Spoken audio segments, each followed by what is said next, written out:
نحمده ونصلي على رسوله الكريم اما بعد۔ مسلم شریف کی حدیث ہے، حضرت ابو ہریرہ رضی اللہ عنہ سے روایت ہے کہ حضور نبی اکرم صلی اللہ علیہ وسلم ارشاد فرماتے ہیں کہ میں حتیم میں کھڑا ہوا تھا، فرمایا کہ اسی دوران قریش مکہ میرے پاس آئے اور مجھ سے بیت المقدس کی نشانیاں طلب کرنے لگے۔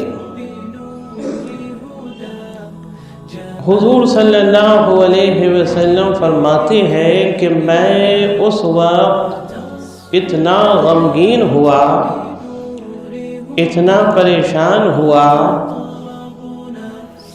کہ اگر میں ان کو جواب نہیں دے سکا تو میرا معراج کا جو سفر ہے وہ جھوٹا ثابت ہو جائے گا، استغفر اللہ معاذ اللہ۔ معراج کا واقعہ جھوٹا ثابت ہو جائے گا، استغفر اللہ۔ یہ بات سوچ سوچ کر حضور صلی اللہ علیہ وسلم غمگین ہونے لگے۔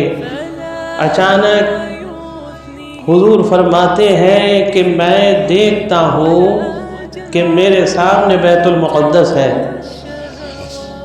فرمایا کہ سارے حجابات ہٹا دیے گئے، درمیان سے جتنے بھی حجابات تھے، موانعات تھے، سب ہٹا دیے گئے، اور فرمایا وہ اپنے گرد و پیش کے ساتھ بیت المقدس میرے سامنے ہو گیا۔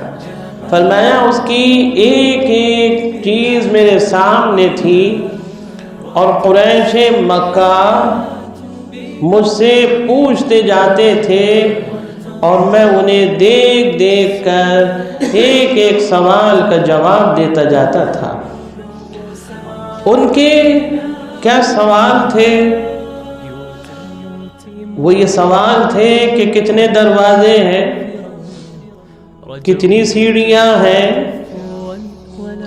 فلاں علامت بتائیے بیت المقدس کی۔ وہ امتحان لینے آئے تھے، وہ حضور صلی اللہ علیہ وسلم کی استغفر اللہ معاذ اللہ آزمائش لینے آئے تھے کہ واقعی میں یہ بیت المقدس گئے اور پھر بیت المقدس سے آسمانوں پر گئے، تو پہلے ان سے بیت المقدس کے بارے میں پوچھ لیتے۔ وہ تو اللہ کا یہ نظام ہے کہ آسمانوں پر حضور سے پہلے اور قیامت تک کوئی نہیں گیا۔ ساتوں آسمان، سدرۃ المنتہا، لامکان تک کوئی نہیں گیا، ورنہ تو اس کے بارے میں بھی سوال کر لیتے، استغفر اللہ۔ ان کا بس نہیں چلا، اور بس کہاں تک تھا؟ بیت المقدس تک، کیونکہ وہ روئے زمین پر ہے، وہ اس سے واقف تھے، اس کو دیکھے بھالے تھے، تو اس کے متعلق سوال کرنے کی انہوں نے کوشش کی اور پوری کوشش کری اپنی جانب میں کہ ہم ایسے ایسے سوال کریں گے، ایسے ایسے سوال کریں گے اور ایسی باتیں پوچھیں گے بیت المقدس کے تعلق سے کہ جو آسانی سے بتائی نہیں جا سکتی ہیں۔ لیکن بھائی، اس کائنات کو بنانے والا اور بیت المقدس کو وجود دینے والا، اپنے بندوں کے ذریعے خانہ کعبہ کو وجود دینے والا، اس عالم کو وجود دینے والا اللہ جل شانہ وعم نوالہ ہے۔ اللہ سے کوئی مقابلہ نہیں کر سکتا۔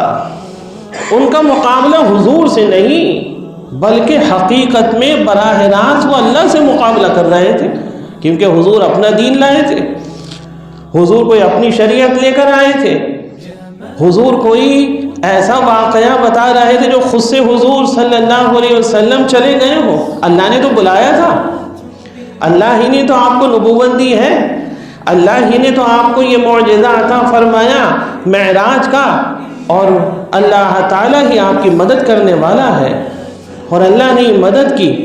اس لیے جو حق کے راستے پر ہیں، جو اللہ تعالیٰ کے دین کی اشاعت کے لیے کوششیں کرنے والے ہیں، جو اللہ کی، صرف اللہ کی، بندوں کی نظر نہیں، صرف اللہ کی رضا کے لیے اپنا ہر قدم دین کے لیے بڑھانے والے ہیں، تو وہ لوگ پریشان نہ ہو۔ وہ اس واقعے کو، حضور کی پوری سیرت کو، کیونکہ آپ کی سیرت مبارکہ میں اٹھایا ہوا ہر قدم اللہ کے اوپر توکل کی ایک بہت بڑی مثال ہے، اور اللہ تعالیٰ کی نصرت بے شمار ہر قدم پہ آئی ہے۔ اس لیے وہ لوگ کبھی مایوس نہ ہو کہ جن لوگوں نے شریعت مطہرہ کی خدمت کی نیت کی ہے، شریعت مطہرہ کی اشاعت کی کوششوں کی نیت کی ہے اور کر رہے ہیں، یا جو بھی بندہ ایمان والا، مسلمان، صاحب ایمان، اللہ تعالیٰ کے دین کے لیے کوششیں کرتا ہے، جد و جہد کرتا ہے، وہ کبھی مایوس نہ ہو، اس کی مدد ہوگی، اس کی انشاءاللہ ہر قدم پہ مدد ہوگی۔ اور یہ اس طریقے سے تنقید کرنے والے،